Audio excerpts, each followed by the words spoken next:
சில இன்ட்ரெஸ்டிங்கான psychology facts. உங்க மூளை நெகட்டிவ் கமெண்ட்ஸை பாசிட்டிவ் கமெண்ட்ஸை விட அதிகமாக நினைவில் வச்சிருக்கும்.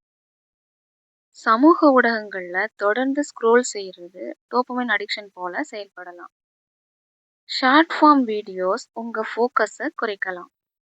அதிகமாக ஃபோன் யூஸ் பண்றவங்க லோன்லினஸ்ஸை அதிகமாக உணரலாம். ஒருத்தர் பேரை அடிக்கடி பயன்படுத்தினா அவங்க உங்களை அதிகமாக விரும்புறாங்க. மனுஷங்க சைலன்ஸை ஆக்வர்டா உணர்றதால அன்னெசரியா பேச ஆரம்பிப்பாங்க. மனுஷங்க தங்க கிட்ட இல்லாததான் அதிகமா விரும்புவாங்க. உங்களை இக்னோர் பண்றவங்கள பத்தி உங்க மூளை இன்னும் அதிகமா யோசிக்கும். மனுஷங்க 90% நேரம் மத்தவங்க தங்களை ஜட்ஜ் பண்றாங்கன்னு தான் நினைக்கிறாங்க.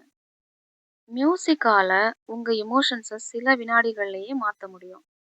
நீங்க ரிப்பீட்டடா கேட்குற சாங்ஸ் உங்க எமோஷனோட கனெக்ட் ஆயிருக்கும். நல்ல ஃப்ரெண்ட்ஸ் மென்டல் ஹெல்த்தை இம்ப்ரூவ் பண்ண ஹெல்ப் பண்றாங்க. ஒருத்தர் அதிகமா சிரிச்சாங்கன்னா அவங்களுக்கு ஸ்ட்ரெஸ் இருக்க வாய்ப்பு இருக்கு. ஓவர் திங்கிங் அதிகமா இரவுல தான் நடக்கும். ஒரு மனுஷனோட அட்டென்ஷன் ஸ்பேன் இப்போ ரொம்பவே குறைஞ்சிருக்கு. ஒருத்தரோட கான்ஃபிடென்ஸ் ஃபர்ஸ்ட் அவங்களோட பாடி லாங்குவேஜ்ல தெரியும். ஒரு நோட்டிஃபிகேஷன் சவுண்டால உங்க கான்சென்ட்ரேஷனை உடைக்க முடியும். ஃபேக் ஸ்மைல் மற்றும் ரியல் ஸ்மைலை நம்ம மூளை வேறுபடுத்தி அறியும்.